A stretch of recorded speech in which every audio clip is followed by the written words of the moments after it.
सम्मानित मंच, पैगाम के सारे ऑफिस बेयरर्स, सदस्य, वी द पीपल के जितने मेंबर्स हैं और ऑफिस बेयरर्स हैं और तमाम इस सभागार में जितने दोस्त हैं, साथी हैं और विभिन्न संगठन जो इसमें पार्टिसिपेट कर रहे हैं, आप सभी को बहुत बहुत बधाई। बधाई इसलिए कि 6 महीने के अंदर 2 बड़े बड़े कार्यक्रम आपने इस रामलीला ग्राउंड में किए। ये कोई आसान बात नहीं है और देश भर से इतने सारे महत्वपूर्ण वक्ताओं को 2 दिन तक लगातार बांध कर रखना और उनको सुनना और लोग यहाँ समय देते हैं, ये कोई आसान काम नहीं है। जाहिर है कि यहाँ आईबी के लोग भी होंगे, ये सारी रिपोर्ट खबर तो जाती ही होगी, ये सब हम लोग जानते हैं, लेकिन जो बात है वो बात तो कहना ही पड़ेगा।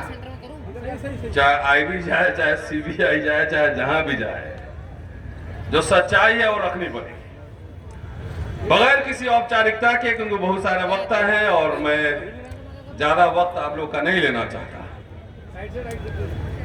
सीधा और सीधा ये संविधान और मनुस्मृति के बीच ये धर्म युद्ध चल रहा है, सीधा और सीधा। एक तरफ आरएसएस और बीजेपी है, वो मनुस्मृति का समर्थक है, पूरी इसके दर्शन है।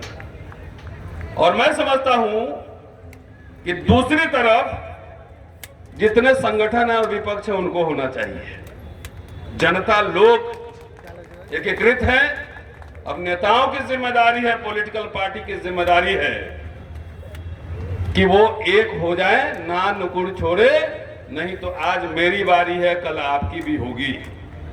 अभी मैंने खबर पढ़ा लालू जी के फैमिली को फिर पूछताछ के लिए कई घंटों से बंद किया हुआ है, लेकिन इसी बीच 9 सांसदों ने प्रधानमंत्री को चिट्ठी लिखा है कि ईडी के दुरुपयोग पर संवैधानिक संस्थाओं का तो मैसिव दुरुपयोग हो रहा है। तुम्हारे पांव चरण और हमारे पांव लात, तुम बोलो तो पुलिस सुरक्षा देगी और हम बोले तो गिरफ्तारी होगी। ये खुला खेल फर्रुखाबादी है और इसमें अब जो डर के घर में रह गया वो रह गया।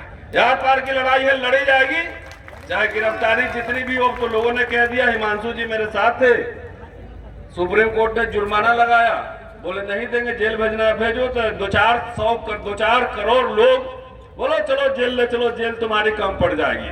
तो आपके अंदर और खास तौर से पढ़े लिखे नौकरी पेशा वर्ग है, उनके अंदर जो डर है वो डर पहले निकालना है। जो डरता है उसको तुरंत वो सीआईडी वाला, पुलिस वाला पकड़ता है।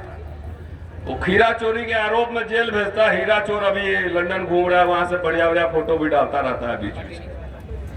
दोस्तों, मैं कोई अनरियलिस्टिक ड्रीम्स में नहीं दिखाता कि कोई ऐसी काल्पनिक जो सपना, द ड्रीम, जैसे रात में देखते हैं ड्रीम गर्ल सपना देखते हैं, उस तरह के सपने की बात मैं नहीं करता। जो वस्तु स्थिति है वो सामने समझना चाहिए और रियल वर्ल्ड में आकर बात करनी चाहिए। और क्यों कह रहा हूं? इसलिए कह रहा हूं कि जैसे देखिए तालियां बजेंगी, अब बोलेंगे कि सीधे अब हमें जो है पार्लियामेंट के गुंबद पर जाकर झंडा फहराना है। खूब तालियां बजती है, खूब बज रही। पार्लियामेंट के गुंबद पर जाकर दूरबीन से अफगानिस्तान और अमेरिका तक पूरा हुकूमत करना, रसिया तक पहुंच जाना है। खूब हमारे लोग ताली बजाते हैं, उनको गुदगुदी लगती है, अच्छा लगता है सुनने में कि ब्राह्मण जूता बांधेगा तो सुनने में अच्छा लगता है। फिर रात में सपना में देखता है कि मैं सिंहासन पर बैठा हूं और बाबू साहब ब्राह्मण लोग मेरे पांव मालिश कर रहे हैं, कितना अच्छा लगता है सुनने में। ब्राह्मण को विदेश भेज देंगे तो अच्छा लगता है। एक आदमी और ये बात बोलता है कि मुसलमान को पाकिस्तान भेज देंगे तो विदेश भेज देंगे, सुनने में फिर गुदगुदी लगता है कि चले जाएंगे तो सारा मठ का जमीन मंदिर का माल हमारा ही होने वाला है। चुनाव के समय बीजेपी के लोग फैलाते हैं कि ये मुसलमान पाकिस्तान जाओ, चला जाएगा तो आपको नवाब साहब की हवेली और जमीन आप ही को मिलने वाला है। खूब अच्छा लगता है नहीं लगता है? आज तक 4 मुसलमान को पाकिस्तान भेज पाए? आरएसएस बीजेपी सरकार 8 बरस से है, बताओ कितने मुसलमान को कहां से कहां भेज दिए। लेकिन ये खाली दलितों को मैं फोकस कर रहा हूं, मैं अभी बहुजन पे नहीं जा रहा हूं। दलितों को आज मैं विशेष रूप से शेड्यूल कास्ट शेड्यूल ट्राइब को फोकस कर रहा हूं। कि कोई आपको ब्राह्मण को यूरोसिया भेजने का सपना दिखा रहा है, कोई मुसलमान को पाकिस्तान भेजने का सपना दिखा रहा है, तो भेजोगे भाई तो पाकिस्तान टफ बॉर्डर है, पासपोर्ट भी लेना पड़ेगा, मांगना पड़ेगा, अफगानिस्तान भी बीच में है कि नहीं? कैसे भेजोगे? पता है सबका पासपोर्ट भी बनवाना पड़ेगा। तो ये पता नहीं, लेकिन भेज देंगे तो गुदगुदी लगते रहता है, अच्छा लगता है। और ये भेजते भेजते मोदी सरकार बीजेपी के लोग कहते हैं कि 70 साल में क्या हुआ। और मुझे दुख इस बात का है कि दलित लोग भी बहुत सारे कहते हैं कि 70 साल में क्या हुआ। 70 साल में कोट पैंट और टाई भी लग गया, ये नहीं पता है? कोट पैंट टाई लग गया है 70 साल में। जो कमर में झाड़ू और गले में मटका लगाया जाता था, कोट पैंट टाई लग गया, लग्जरी गाड़ी में घूम रहे हो। तो आरएसएस बीजेपी ये बात बोले तो हमारे समझ में नहीं आती है। ये SC/ST क्यों बोल रहा है ये बात? एक बड़ा मिडिल क्लास तैयार हुआ, हजारों करोड़ रुपए तनख्वाह मिलते हैं, PSUs में नौकरी मिल रही है, बैंक का राष्ट्रीयकरण हुआ, सब कुछ हुआ, और तब भी आप अगर समझ रहे हो कि 70 साल में क्या हुआ तो सोचना पड़ेगा ना कि बीजेपी आरएसएस के साथ एक हो और कुछ लोग एक ख्वाब आपको बांट रहे हैं। मैं ऐसे कोई ख्वाब नहीं बांटता, मैं अनंत दिखलाता हूं। जमीन पर आ जाइए, जितने यहाँ पर मुद्दे हैं, यहाँ पर हिस्सेदारी की चाबी, जातीय जनगणना, उच्च न्यायपालिका में हिस्सेदारी, बैलेट पेपर से चुनाव, ठेकेदारी में हिस्सेदारी, ये असली मुद्दा है। और असली मुद्दा इसलिए है, ये पॉलिटिकल मुद्दा है। सब हमारे लोग हैं ना, जितना जैसे बोलेंगे ना हुक्मरान बनना है, सब लोग ताली बजाता है, सब समझता है कि हम ये MLA MP बनेंगे। सबको ख्वाब है, किसी को ये ख्वाब नहीं कि मेरा बेटा बेटी नोबेल प्राइज जीते, ऑक्सफोर्ड में जाके PhD करे। ये ख्वाब है? ये ख्वाब नहीं। सबको एकदम सीधा, जितने हैं 545 सीट है भाई, इतने लोग ही बन सकते हैं। तो बाकी लोग क्या करेंगे, इसका कोई ऑल्टरनेटिव प्लान हमारे लोगों के पास नहीं है। सारे स्कूल कॉलेज बर्बाद हो रहे हैं। कुछ दलित नेताओं को देखते हैं कहते हुए कि स्कूल कॉलेज हमारी जिम्मेदारी नहीं है। तो जिससे चंदा लेते हो उसके बच्चे कहां पढ़ते हैं ये तो पूछो। वो सरकारी स्कूल में पढ़ते हैं कि प्राइवेट स्कूल में पढ़ते हैं? तो जो समाज इंस्टीट्यूशंस नहीं खड़े करेगा, इंटेलेक्चुअल्स नहीं खड़े करेगा, खाली हुक्मरान बनने से नहीं होने वाला है। MLA MP मिनिस्टर बनकर उसको सस्टेन कैसे करेंगे?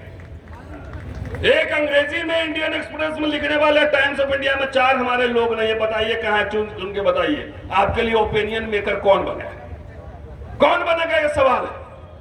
और खास तौर से मैं आज इसीलिए फोकस कर रहा हूं कि मेरी बात उन लोगों के बीच जानी चाहिए। जब भी कहते हैं कि एक आदमी को तो गांव से नहीं निकाल सकते हो, खाली एक ब्राह्मण को, आप पुजारी को गांव से निकाल के देखो, ठाकुर बनिया काश भूमियार सब एक हो जाएंगे और वो इलाज करेंगे कि पता लग जाएगा। जब भी हमारे हक हकूक की बात होती है तो हम लोग एक घालमेल कर देते हैं, और घालमेल करते हैं इसीलिए हम लोग कोई सफल नहीं हो पा रहे। जब दीवार में सुराख करना हो तो एक ही जगह ड्रिल मशीन लगाना पड़ता है, एक ही जगह है ना। 4 जगह ऐसे लगाएंगे तो कहीं सुराख नहीं होती है। तो जब भी कोई हक ट्राइबल को देने की बात हो, शेड्यूल कास्ट की देने की बात हो, तो सब जोड़ देंगे कि SC/ST OBC माइनॉरिटी सब एक ही साथ होना चाहिए। तो आईडी वाला रिपोर्ट तो जाकर देता होगा, भाषण अच्छा चल रहा है, लेकिन फोकस एजेंडा तय नहीं हो रहा है कि इस देश में आपके बच्चों को अंग्रेजी एजुकेशन चाहिए कि नहीं चाहिए। सिस्टमेटिकली सब कुछ को डिस्ट्रॉय कर रहा है। और खास तौर से मैं कह रहा हूं कि जिस तरीके से निजीकरण हो रहा है, निजीकरण एजेंडा पे नहीं है। हमारे खास तौर से बड़े बड़े संगठन है, SC/ST के बड़े बड़े संगठन चल रहे हैं, वो एजेंडा पे नहीं है।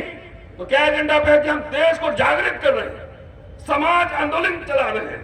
आप में से कितने के घर में गया है आंदोलन करने या समाज जागृत करने? मुझे हाथ उठा के बताइए, कितने के घर में जाके आपको लिटरेचर दिया है, समझाया है? और 40-50 साल से आंदोलन चल रहा है। तो कम से कम यूट्यूबर्स है ये 10-20, इनको बधाई दे दीजिए। कभी कभी 5-10 इंटेलेक्चुअल एक्टिविस्ट इस दिल्ली में पत्रकार होंगे, उन्होंने करोड़ों लोगों के पास वो मैसेज पहुंचा दिया जो आप पहुंचाने की कोशिश इतने साल से कर रहे हैं। ये बैठे 10-20 यहां पे लड़के,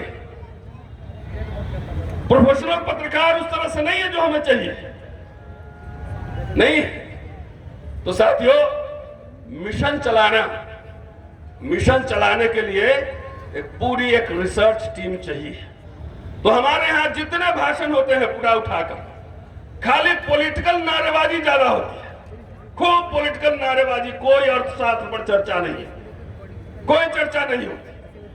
कोई सीए तो मुझे दिखता नहीं अपना, कोई दिखता है तो बताइए यादव जी, है? कुछ नहीं दिख रहा है।